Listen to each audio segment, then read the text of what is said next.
time for us to talk about something very, very, very, very important. We're going to be talking about cerebral palsy and the Ghana 4th Annual Health Walk and Clinic. Here with me is Rachel N.K. Na. She's the president of the Neuro Parents at 37 Hospital and secretary of the Cerebral Palsy Ghana. Hello, Rachel. Hello. You are welcome. Thank you. How are you? I'm fine. I'm blessed. And we also have a wonderful gentleman here with us, and it's your son, right? Yeah, that's my Daryl. Daryl is in the studio with us with his mom. All right, Rachel, tell us, what is cerebral palsy? What do we need to know about cerebral palsy? Okay, so when we talk about cerebral palsy, Yeah. it's Sorry. neuro Pronounce it again. cerebral palsy. Cerebral palsy. Palsy, yes. Palsy, okay? Yes. All right. So when we talk of cerebral palsy, it simply means that it's a neurological disorder, especially from kids, like from childhood. Right. Some get it from right from birth. Some too get it when they have already been born, some days or weeks after. For me, my son had neonatal jaundice. Okay. So he was diagnosed around 3-day-old, and then from there he had the cerebral palsy. But actually, with the cerebral palsy, I feel that for me, if maybe they had thoroughly checked from the hospital, we wouldn't have been discharged to the house, because he had jaundice, and 3 days is too short of a time for it to climb all the way to the brain. Then he had a blood exchange transfusion. So when you talk of cerebral palsy, sometimes you see it physically. You see, when the brain is damaged, the part of the brain that is damaged is what you see physically. For instance, if it affects the movement part, you see that the child is in a wheelchair, or the child is just stuck on the floor or something. The child can't move, the child can't walk, can't move with the hands or anything. And it can also affect the speech part. So you can see that the child is not able to speak like you and I are talking now, and it can affect different parts. So Right. the part of the brain that is affected is what you see physically on the child. Right. So what are some of the causes that are associated with cerebral palsy? Okay, common malaria can give a child cerebral palsy. Oh. Yes. You know, when a child gets malaria and then you don't take the child to the hospital, maybe you're just sponging this child, and the temperature keeps on hyping. It goes higher and higher and higher. After a while, and you are not careful, the child can start convulsing. So through the convulsion, if you are not careful, the child may Right. get cerebral palsy. So are there and different types or classifications of cerebral palsy? Yes, they are. Which You are? can see Daryl is walking. Yes. So that's one difference. Yeah, he actually walks to me Yeah. and pointed, and I was like, okay, hi. So Daryl is walking, but his is mostly seizures. Right. Yes, so you can see maybe a child might be in a wheelchair, not being able to do anything, but the child might not be getting seizures. The child might also get seizures, but his was so severe that every month, those times, we go to the hospital for treatment. I mean, he gets seizures, so you need to rush him to the hospital. And then, let's say, within the 15 years of his life, I can say we've spent like 9 of his years in the hospital. Oh, wow. Yes, because almost every month he gets crisis. We take him, and then he was on anti-seizure drugs. Yeah. And those who know, the doctors and the rest, they'll know what Keppra is one of the most expensive, if not the most expensive, anti-seizure drug. And at that time, he was taking a BD, it means like morning and evening. And a tablet was costing around from 8 to 10 cedis. And you take 2 in a day, aside other ones that he was also taking. So in a month, he uses like 1,000, 2,000, 3 for just medications. Yeah. So aside that, the medications, he takes so many. And you see some other kids too who they cannot do anything because the part of the brain that is responsible for movement has been affected. Right. So the kids are in a wheelchair. The kids or they are just there. Okay. They might not even be able to tell you when they want to drink water. But they use signs to communicate with the caregiver or the parent. Right. We also have some that they can't do anything. Right. Some of them, even though they are in a wheelchair, they can move a bit. They can move with a wheelchair. Some too are just there. They can't do anything. Sorry to use the word, they are like vegetables. They can't do anything at all. He can see himself on the screen. That is why he's excited. He's so excited. Okay. So that's cerebral palsy. And when you talk of cerebral palsy Ghana, that's why I'm here. We cerebral palsy Ghana, we are parents and caregivers with children with cerebral palsy. You know, it's high time. People use our names for so many things, to take things, and it never gets to us. But this time around, we the parents, we have joined ourselves together, and we want to do the publicity ourselves. And whoever wants to do, come and see us with the kids and give it directly to the kids. Right, right. Yes. Okay, so how is it being like a mother of a child with cerebral palsy? Wow. And how old is he? He's 15 now. 15. Yes. So you've been, with him for 15 years. For 15 years. And how was it the first time when you were told, okay, this is what he has? Okay. So as I said earlier, he was diagnosed about 3-day-old. So the doctor came to me where I actually gave birth to him. I went there and they asked me to just expose him to the sun. But my cousin of mine came around and told me not to just do that. I should insist for a transfer to a different hospital. So if I hadn't, then I would have lost Darryl. Darryl won't be here today. So because I insisted, Ghana, they would say, hey, are you trying to teach me my job and all that? But I insisted, and then they gave me the transfer. So to 37 Military Hospital. When I got there, they just took the baby from me. I didn't know such services existed in Ghana, and they just started their own thing, and then the processes started. They said his blood was damaged, so they need to take. You can imagine a 3-day-old baby, as small as he was. They were looking for his veins. You could hear him cry in the wherever the treatment room that they were trying to look for his veins to put the cannula in and all that. But at the end of the day, it was okay. We met a Cuban doctor then, and one Dr. Kwashi, and the Cuban doctor told me that the process that they were going to do, as in the blood exchange transfusion, it was a 50-50. It was a 50-50 thing. And when a fresh mother, at that time I had no idea about kids. I don't know much.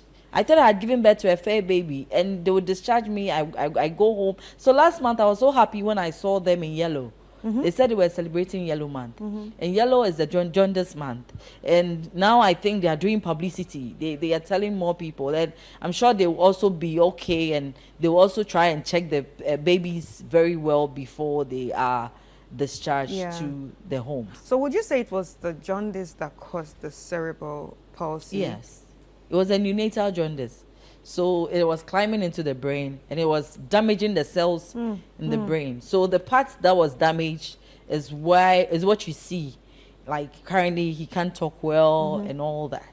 And every seizure that happens to him is like, it brings him down a bit. Because when he was going to school a bit, he was picking up a bit. But anytime he gets a seizure, it's like you have to go back. Oh, it takes he you forgets back everything. Again. Like he starts. So even though he's 15 years, he's like a 7-year-old or a 5-year-old that I'm taking care of. And when the dad realized, I should say, he went away from us, up to date.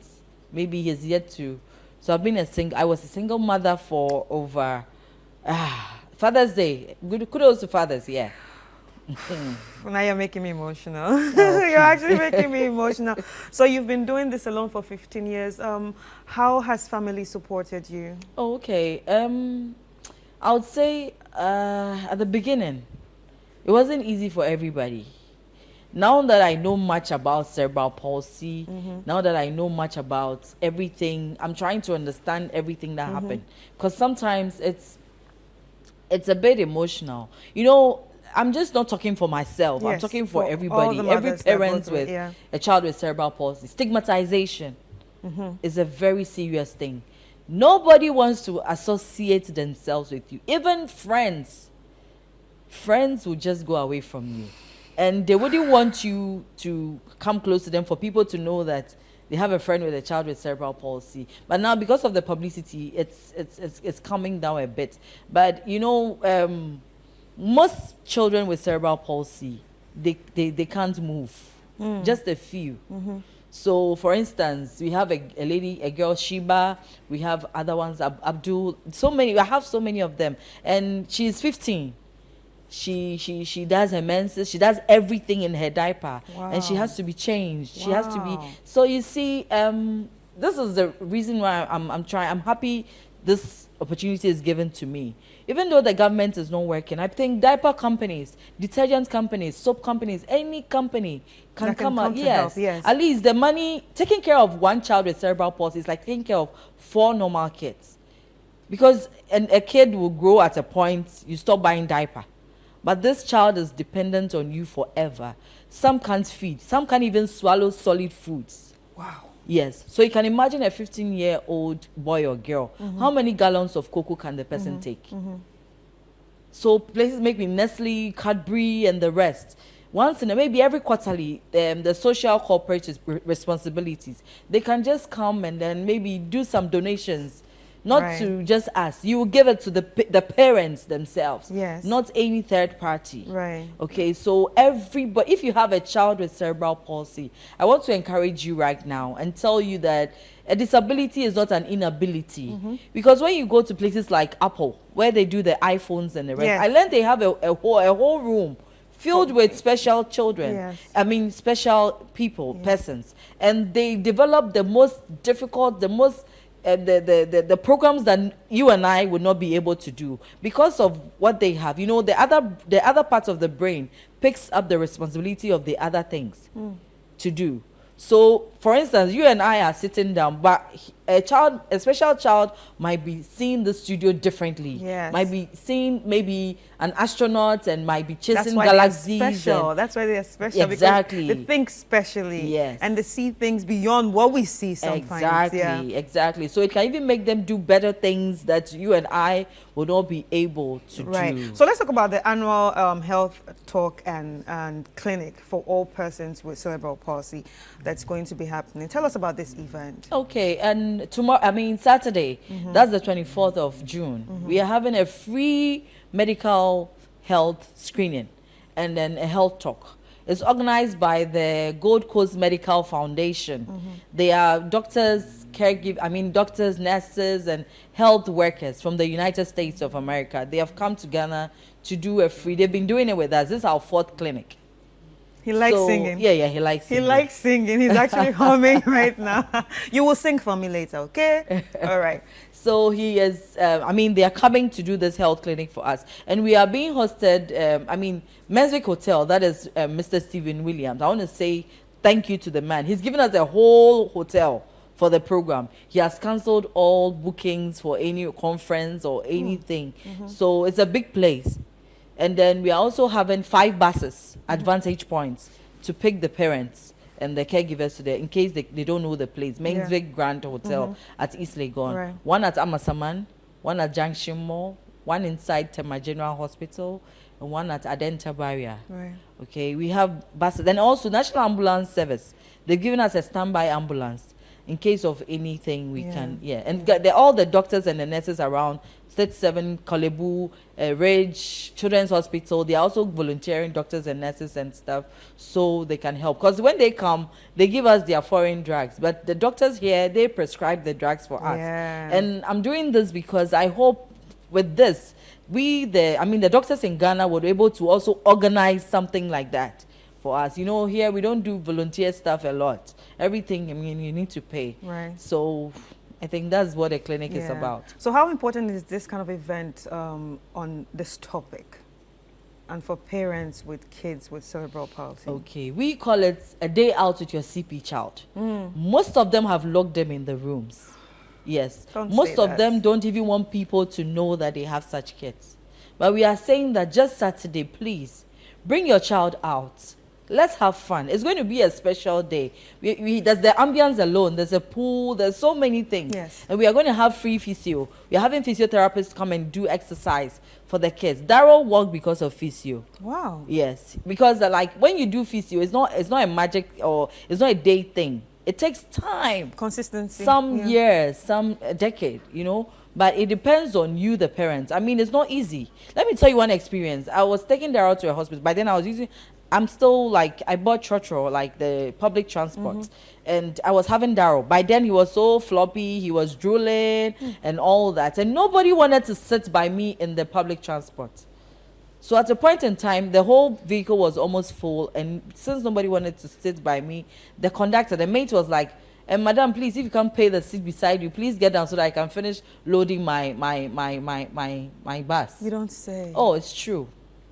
And due to that, I was so emotional, but I had to pay. If I couldn't pay, then I would have to get down.